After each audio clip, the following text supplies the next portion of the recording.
ಗುಬ್ಬಿ ತಾಲೂಕು ಚೇಳೂರು ಹೋಬಳಿಯ Chelur section officer ಕಚೇರಿ ಮುಂಭಾಗ ರಸ್ತೆಗೆ ಸರಿಯಾಗಿ ಮಣ್ಣನ್ನು ಉಳಿದುಕೊಂಡು ಅಂಗಡಿ ಮುಂಗಟ್ಟುಗಳನ್ನು ಇಟ್ಟುಕೊಂಡಿದ್ದಾರೆ.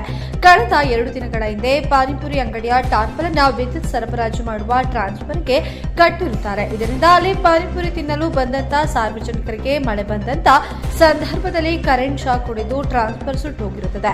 ಇಂದು ಈ ಟ್ರಾನ್ಸ್ಫರ್ ಅನ್ನು ಸರಿಪಡಿಸಲಾಗಿದ್ದು ಶೀಘ್ರವಾಗಿ ರಸ್ತೆಗೆ ಇಟ್ಟಿರುವ ಅಂಗಡಿಯಲ್ಲಿ ತೆರವುಗೊಳಿಸಬೇಕೆಂದು ಚೇಳೂರು ಗ್ರಾಮಸ್ಥರಾದ ಶೇಖರ್, ರಂಗಸ್ವಾಮಿ, ಪ್ರವೀಣ್ ರವರು ಒತ್ತಾಯಿಸಿದರು. ಮುಂದಾಗುವ ಅನಾಹುತ ತಪ್ಪಿಸಲು ಅಂಗಡಿ ಮುಂಗಟ್ಟುಗಳನ್ನು ತೆರವುಗೊಳಿಸಲು ಸೂಕ್ತ ತಿಳುವಳಿಕೆಯನ್ನು ನೀಡಿ ಸಾರ್ವಜನಿಕರ ಜೀವನವನ್ನು ಉಳಿಸಬೇಕೆಂದು ಸಂಬಂಧಪಟ್ಟ ಕೆಬಿ ಮತ್ತು ಪಂಚಾಯಿತಿ ಅಧಿಕಾರಿಗಳಿಗೆ ಮನವಿಯನ್ನ ಮಾಡಿದರು. ನಾನು ಪ್ರವೀಣ್ ಗೌಡ, ಚೇಳೂರು ಸ್ಥಳೀಕರು. ಇವತ್ತು ಈ ಒಂದು ಮಾತಾಡೋಕ್ಕೆ ವಿಚಾರ ಏನು ಅಂದರೆ, ನಾವಿವಾಗ ಕೆಬಿ ಎದುರುಗಡೆ ಇದ್ದೀವಿ. ನಿನ್ನೆಯಿಂದ ಕರೆಂಟ್ ಇಲ್ಲ.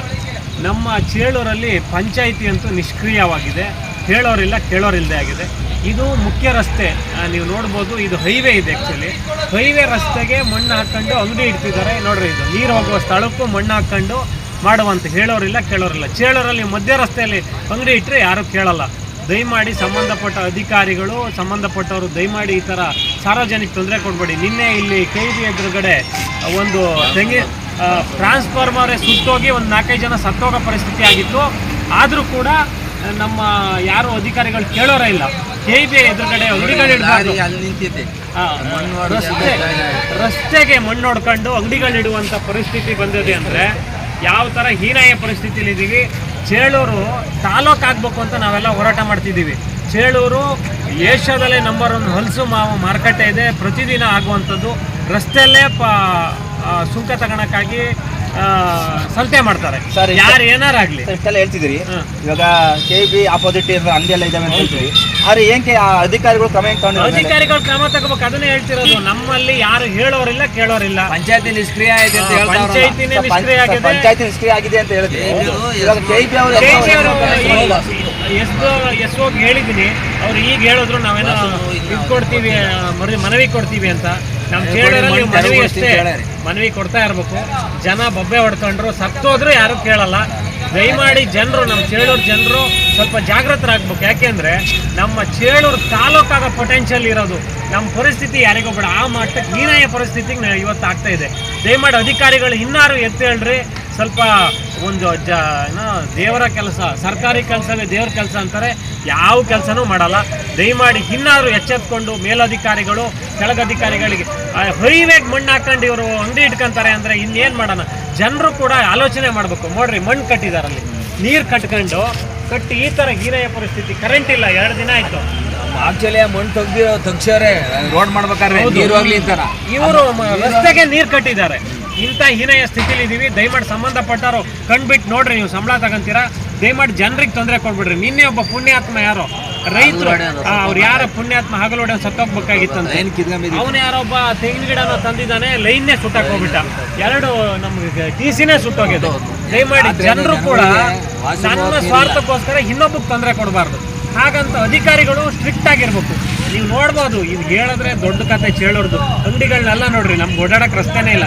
ಇನ್ನು ಮಧ್ಯ ರಸ್ತೆಯಲ್ಲಿ ಇಟ್ಟರು ಯಾರು ಕೇಳಲ್ಲ ಸರ್. ಅಂಥ ಪರಿಸ್ಥಿತಿಗೆ ಬರುತ್ತೆ. ದಯಮಾಡಿ ಎಚ್ಚೆತ್ಕೊಳ್ಳಿ ಅಂತ ಹೇಳ್ತಾ ಇನ್ನಾದರೂ ನಮ್ಗೊಂದು ನ್ಯಾಯ ಕೊಡ್ಸಿ ಅಂತ ಕೇಳ್ಕೊಂತೀವಿ. ರಾಜಶೇಖರ್ ಅಂತ ಹೇಳಿ ನಾವು ಈ ಅಂಗಡಿ ಇಟ್ಕೊಂಡಿದ್ವಿ. ಫುಟ್ಪಾತ್ನವ್ರಿಗೆ ಎಷ್ಟು ಹೇಳಿದ್ರು ನಾವು ಕೇಳೋದೇ ಇಲ್ಲ. ಏನು ಮಾಡ್ತಾರೆ, ಪಂಚಾಯತಿಯವ್ರು ಕಂಡ್ರು ಕಾಣ್ದಂಗೆ ಹೋಗ್ತಾರೆ. ಈಗ ಕ್ಲೀನ್ ಮಾಡೋಕ್ಕೂ ಬರಲ್ಲ. ಈ ಕಡೆಗೆ ಪಂಚಾಯತಿನವ್ರಿಗೆ ಮನವಿ ಮಾಡ್ಕೊಂಡಿದ್ರು. ಯಾರು ಮಾಡಿದ್ರು ಅವ್ರೇನು ಕೇಳೋ ಸ್ಥಿತಿಲಿ ಇಲ್ಲ. ಅವ್ರು ಕಷ್ಟ ಬರೋದು. ಸುಂಕಕ್ಕೆ ಈಗ ಒಂದು ಗೊಬ್ಬರದ ಅಂಗಡಿ ಕುರಿ ಗೊಬ್ಬರ ತುಂಬ್ಕೊಂಡು ಎಲ್ಲ ಹಳ್ಳಿ ಕಡೆಗೆ ಇಳಿಸೋಕೆ ಹೋದರೆ ಅದಕ್ಕೂ ಸುಂಕ ಇಸ್ಕೊತಾರೆ. ಅದನ್ನು ಯಾರು ಕೇಳಲ್ಲ. ಅಲ್ಲಿ APMC ಒಳಗೆ ಅಲ್ಲಿ ಅಣಸಿಕಾಯಿ ಇಳಿಸ್ತಾರೆ, ಅಲ್ಲಿಯೂ ಬಂದು ಇಸ್ಕೊತಾರೆ. APMC ಒಳಗೆ ಇಸ್ಕೊಳಂಗೆ ಇಲ್ಲ. APMC ಒಳಗೆ ಇಸ್ಕೊಳಂಗಿಲ್ಲ ಅಂತ ಹೇಳಿದ್ರಿ. APMC ಇವಾಗ ಏನು ಮೇಡಮ್ ಇದ್ದಾರೆ, ಅವರು ಕ್ರಮ ತಗೊಂಡಿದ್ದಾರೆ. APMC ಒಳಗೆ ಹೇಳಿದ್ರು ಅವ್ರು ಕೇಳೋದೇ ಇಲ್ಲ. ಈ ರೋಡಾಗೆ ಇಸ್ಕೊಂಡ್ಬಿಡ್ತಾರಲ್ಲ, ಒಳಗೆ ಹೋಗೋದಕ್ಕಿಂತ ಮೊದಲೇನ ಸರ್ಕಾರಿ ಸೊಪ್ಪಿನವರಿಗೂ ಬಿಡಲ್ಲ, ಯಾವ್ದ್ರವ್ರಿಗೂ ಬಿಡಲ್ಲ. ಅದರಿಂದ ಜನ ಇಲ್ಲಿ ಎಷ್ಟು ಏನು ಹೇಳಿದ್ರು ಸುಮ್ಮನೆ ದಂಡ ಅಂತ ಹೇಳಿ ಸುಮ್ಮನೆ ಅವ್ರ ಪಾಡ್ಗವರು ಅವ್ರ ಕೆಲಸ ಅವ್ರು ನೋಡ್ಕೊಂಡು ಹೋಗ್ತಾರೆ. ಇವಾಗ ನೀವು ಹೇಳಿದ್ರಲ್ಲ, ಇವಾಗ ರೋಡಲ್ಲಿ ಇಸ್ಕೊಂತಾರೆ, ಒಳಗೆ ಇಸ್ಕೊಳ್ಳೋದು ಅಂತ ನೀವು ಏನಾದ್ರು ಕಂಪ್ಲೇಂಟ್ ಮಾಡಿದ್ರೆ ಪಂಚಾಯತ್ ಅವ್ರಿಗೆ? ಎಲ್ಲ ರೈತ ಸಂಘದವ್ರು ಎಲ್ಲ ಮಾಡ್ಯಾರಿ. ಏನೇ ರೈತ ಸಂಘದವ್ರು ಮಾಡಿದ್ರು ಅಂತ ಹೇಳ್ತಿದ್ದೀರಿ. ಯಾವ್ದಾದ್ರು ದಾಖಲಾತಿಗಳಿದ್ರೆ ನೀವು ಆರೋಪ ಮಾಡುವ ಸರ್. ಅವ್ರಿಗೆ ದಾಖಲಾತಿಗಳು ಮಡಗಿದ್ರಿ ಸರ್ ತಾವು? ನಾವೇನು ದಾಖಲಾತಿಗಳು ನಾವೇನಿಲ್ಲ. ಅವರು ಈಗ ಸುಂಕ ನಾವು ಕಟ್ಟಿದ್ರೆ ದಾಖಲಾತಿ ಇಟ್ಕೊಂತೀವಿ. ಸುಂಕ ಕಟ್ಟಿರೋರು ಇವತ್ತು ಬರ್ತಾನೆ, ನಾಳೆಗೆ ಈ ವಾರ ಬರ್ತಾನೆ, ಮುಂದಿನ ವಾರ ಬರಲ್ಲ. ಅಣಸಿಕಾಯಿ ತಗೊಂಡೋದನ್ನು ಮುಂದಾರು ಹೋಗ್ತಾನೆ ತೆಂಗಿನಕಾಯಿ ತಗೊಂಡೋದ್ರೆ ಈ ವಾರ ಕೀಳಕ್ಕೆ ಎಲ್ಲಿರ್ತವೆ ತೆಂಗಿನಕಾಯಿ ತರಕ್ಕೆ ಒಂದು ವಾರ ಬಂದರೆ ಇನ್ನೊಂದು ತಿಂಗಳಿರಲ್ಲ. ಕರೆಂಟು ಬೆಳಿಗ್ಗೆ ಅಂತ ಇರುತ್ತೆ 24x7 ಬೀದಿ ದೀಪಗಳು ಆಫೇ ಮಾಡಲ್ಲ. ಅದನ್ನು ಅರ್ಜಿ ಕೊಟ್ವಿ, ಮನವಿ ಒಂದು ದಿನ ಇಲ್ಲಿ ಏನಾರ ಬೀದಿ ಲೈಟ್ ಇಲ್ಲ ಅಂತಂದ್ರೆ ಬಾಯಿ ಬಂದಂಗೆ ಬೇಕಂತಾರೆ KEBನ. ಅದೇ 24 hours ಉರಿತೈತೆ. ಯಾರು ಹೋಗಿ ಹಿಂಗೆ ತೆಗೆದು ಆರ್ಸನ ಅನ್ನೋದು ಯಾರಿಗೂ. ಪಂಚಾಯತಿಗೆ 10 ಸತಿ ಕೊಟ್ಟಿದ್ದೀವಿ, ನಾವು ಮನವಿ ಕೊಟ್ಟಿದ್ದೀವಿ. ನಾವು ರಾಷ್ಟ್ರೀಯ ಮಾನವ ಹಕ್ಕುಗಳ ತನಿಖೆ ಸಮಿತಿಯಿಂದ ಕೊಟ್ಟಿದ್ವಿ, ನಾವು ಕೊಟ್ಟಿವಿ ವೈಯಕ್ತಿಕವಾಗಿ. ಇಲ್ಲಿ ಏನೂ ಆಗಲ್ಲ. ಚೇಳೂರಲ್ಲಿ ನೋಡ್ರಿ ಯಾವುದೇ ರೀತಿಯ ಕ್ರಮ ಕೇಳದಾರ್ದೇ ತಪ್ಪು, ಕೇಳಂಗಿಲ್ಲ. ತಮ್ಮ ಹೆಸರು ಸರ್? ನನ್ನ ಹೆಸರು ಅಂಗಸೋಮಯ್ಯ ಅಂತ ಹೇಳಿದ್ರು.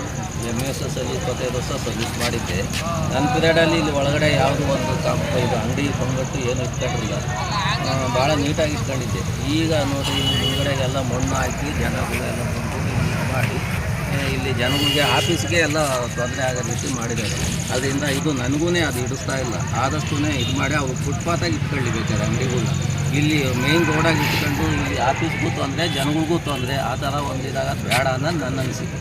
ನೋಡ್ರಿ TCಗೆ ಕಟ್ಕೊಂಡಾರ, ಅದೊಂದು ತೋರಿಸ್ಬಿಡ್ರಿ. ಏನೋ ಸತ್ತೋದ್ರೆ ಯಾರು ಕೇಳ್ತಾರೆ? ನಾನು TCಗೆ ಕಟ್ಕೊಂಡೆ, TCಗೆ ಇದು ಮಾಡ್ಕೊಂಡಿದ್ದಾರೆ. ನಾಳೆ ದಿವಸ ಏನೋ ಗ್ರೌಂಡ್ ಆಗಿ ಏನೋ ಬಿಚ್ಚಕ್ಕೆ ಹೋದಾಗ ಅವನೇ ಸತ್ತು ಹೋಗ್ತಾನೆ ಅಂತ ಇದಾಗಿರ್ತೈತಿ. ಮಳೆಗಾಲದಲ್ಲಿ ಗ್ರೌಂಡ್ ಆಗ್ತೈತೆ, ಕರೆಂಟು ಅನ್ನೋದು ಭಯನೇ ಇಲ್ಲ ಜನಗಳಿಗೆ. ಆ ಥರ ಆಗಿ ನೆನೆಸಿ ಇಲ್ಲಿ ಹೊಡಿತು ಪಟಾಕಿ ಯಾರೋ ಬಿದ್ದ ಅಂತಿದ್ದೆ, ಆದ್ರೂ ಯಾರೋ ಬಿದ್ದು ಓಡಿ. ಇವಾಗ ಇಲಾಖೆನೂ ಸಹ ಸೂಕ್ತ ತಿಳುವಳಿಕೆ ಮಾಡ್ತಾರೆ. ಈಗ ಹೊಸದಾಗಿ ಬಂದಿದ್ದಾರೆ, ಅವ್ರಿಗೆ ಇನ್ನೂ ಮಾಹಿತಿ ಗೊತ್ತಿಲ್ಲ. ಅದರಿಂದ ಸ್ವಲ್ಪ ಇದಾದ ಇದ್ರ ಮೇಲೆ ಕ್ರಮ ತಗೊಳ್ತಾರೆ ಅಂತ ನನಗೂ ನಂಬಿಕೆ ಇದೆ.